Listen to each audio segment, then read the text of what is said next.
ఎన్నో సందర్భాల్లో మాట్లాడుకున్నాం. Insurance business is a noble profession అని. మరి ఆ ఇన్సూరెన్స్ బిజినెస్ మనం చేయాలి అంటే ఏజెంట్కి కానీ అడ్వైజర్కి కానీ కొన్ని లక్షణాలు, కొన్ని గుణగణాలు ఉండాలి.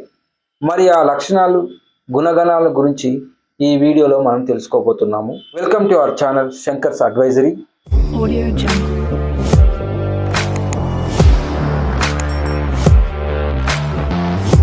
ఏజెంట్కు ఉండవలసిన లక్షణాల్లో మొదటిది మొండి పట్టుదల. మొండి పట్టుదల అని ఎందుకన్నానంటే, ఏదైనా ఒక పని మీరు స్టార్ట్ చేశారంటే దానిని దీక్షతో, తీవ్రమైన బలీయమైన కోరికతో, పట్టు విడవని విక్రమార్కుల్లాగా మీరు చేయాలి. మీరు ఇన్సూరెన్స్ బిజినెస్ ఎన్నుకున్నారు, దీని అంతాన్ని చూడాలి. అంతేమంటే కమిషన్ ఎక్కువ రావడం, ప్రజల్లో గౌరవం రావడం, అది వచ్చే వరకు మీరు విడిచిపెట్టకండి. రెండవది భయాన్ని, సిగ్గును తరిమి కొట్టండి. చాలామంది ఏజెంట్లు ఓడిపోతానని, నాకు అనుభవం లేదు, ఆర్థికంగా నేను కరెక్ట్గా లేను, ఈ యొక్క ఇన్సూరెన్స్ పోటీని నేను తట్టుకోలేకపోతున్నాను, పాలసీలు అమ్మలేకపోతున్నాను అని ఎప్పుడు భయంతో, కొంతమంది సిగ్గుతో ప్రజలతో చెప్పరు. ఒకటి గుర్తుంచుకో మిత్రమా, అడగంది అమ్మైనా అన్నం పెట్టదు. కాబట్టి నీలో ఉన్న భయాన్ని, సిగ్గును తరిమి కొట్టు. మూడవది ప్రజల సమస్యలను గుర్తించి వారికి పరిష్కారాన్ని ఇవ్వు. ప్రజల సమస్య ఏదంటే త్వరగా చనిపోవడము, లేటుగా చనిపోవడం. అంటే కొంతమంది 25 సంవత్సరాల లోపల చనిపోతారు, కొంతమంది 75 సంవత్సరాల తర్వాత చనిపోతారు. త్వరగా చనిపోయినా ప్రాబ్లమే, ఎక్కువ రోజులు బతికినా ప్రాబ్లమే. సో వీటికి సమస్యకు నువ్వు సొల్యూషన్ ఇవ్వాలి. అంటే నీ యొక్క క్లయింట్లకి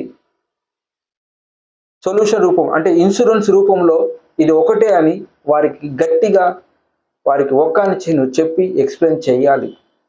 నాలుగవది అవకాశాన్ని సృష్టించుకో. నీవు ఎంతో కష్టపడి ఎగ్జామ్ రాసి, ఎగ్జామ్ పాస్ అయ్యి 100 గంటలు ట్రైనింగ్ తీసుకొని డెవలప్మెంట్ ఆఫీసర్ కానీ, సేల్స్ మేనేజర్ కానీ, బ్రాంచ్ మేనేజర్ కానీ వాళ్ళ యొక్క మాటలు విని నువ్వు మోటివేట్ అయ్యి ఈ రంగంలోకి వచ్చావు. కాబట్టి ఇదంతా వృధా కాకూడదు. నీ మీద నమ్మకంతో డెవలప్మెంట్ ఆఫీసర్ కొంత ఇన్వెస్ట్మెంట్ చేసి ఉండొచ్చు, నీవు హ్యాపీగా సంపాదించుకోవాలని. కాబట్టి ఇది చాలా మంచి ఒక గుడ్ ఆపర్చునిటీ. ఈ ఆపర్చునిటీని నువ్వు ఎలా వాడుకోవాలి అనేది బాగా తెలుసుకో. దీనిలో వచ్చినంత పాసివ్ ఇన్కమ్ మరి ఎక్కడా రాదు, ఇది గమనించు. తర్వాత పాలసీల గురించి బాగా తెలుసుకో. తెలుసుకోవడం నీకు ఎప్పుడు ఒక నిత్య కృత్యంగా ఉండాలి. ఐదవది నీ యొక్క బృందాన్ని ఏర్పాటు చేసుకో. ఎక్కువగా ఇన్కమ్ ట్యాక్స్ చేసేవారు, సిఏలు, బ్యాంకర్లు, ఇన్ఫ్లుయెన్సర్స్ ఇలా ఉంటారు.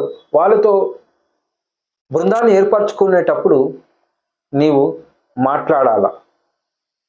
నువ్వు మాట్లాడితేనే వాళ్ళు నీ యొక్క గ్రూప్లోకి వస్తారు. ఐదవది మాటల మాంత్రికుల్లాగా తయారు కావాలి. నువ్వు మాటలు చెప్తేనే మూటలు వస్తాయి. ఆరవది నిత్య విద్యార్థి.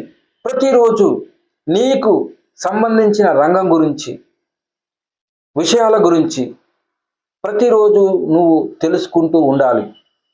Who ever learns he hence. ఎవరైతే నేర్చుకుంటారో, తెలుసుకుంటారో వాళ్ళే సంపాదిస్తారు. ఏడవది నిత్యం ప్రజలతో మమైకమై ఉండాలి. అంటే ప్రజలతో నువ్వు అందుబాటులో ఉండాలి. ఫర్ ఎగ్జాంపుల్ బర్త్డే ఫంక్షన్స్ కానీ, మ్యారేజ్ ఫంక్షన్స్ కానీ, తర్వాత డెత్ యానివర్సరీ కానీ నువ్వు వెళ్తూ ఉండాలి.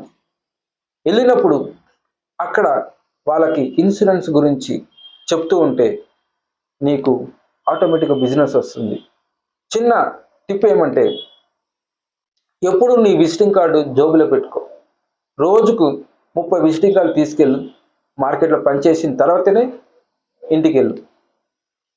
ఇలా ఇది నిత్యం ప్రాక్టీస్ చేయి.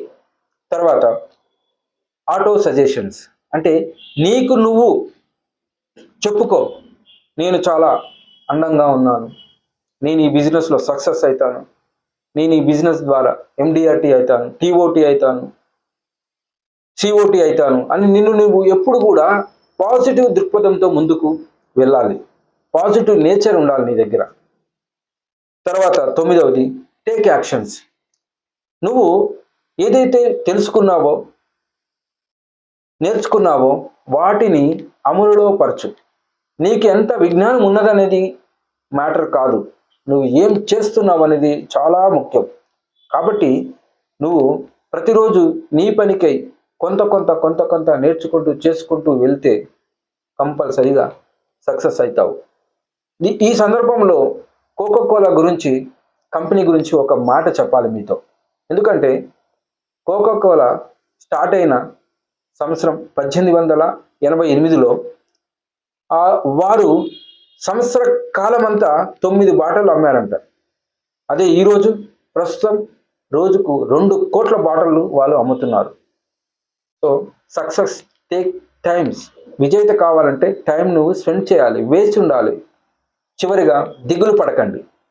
బిజినెస్ కాలేదని, టార్గెట్లు కాలేదని, అచీవ్ కాలేదని ఎప్పుడు కూడా దిగులు పడకండి. సో దిగులు పడి నెగిటివ్ దృక్పథంతో ఆలోచన మీరు చేశారనుకోండి, మీ యొక్క ధైర్యాన్ని స్థైర్యాన్ని కోల్పోయి మీరు ఏ పనులు చేయరు. కాబట్టి ఏది జరిగినా పట్టుదలతో ముందుకు ప్రారంభించి పని చేయడానికి ముందుకు వెళ్ళండి. ఇప్పుడు చెప్పిన విషయాలు మీకు నచ్చినట్లయితే మా యొక్క వీడియోను లైక్ చేయండి, మీ ఫ్రెండ్స్తో షేర్ చేయండి, శంకర్స్ అడ్వైజరీని సబ్స్క్రైబ్ చేయండి. వ్యక్తిగత అభివృద్ధి దేశాభివృద్ధి.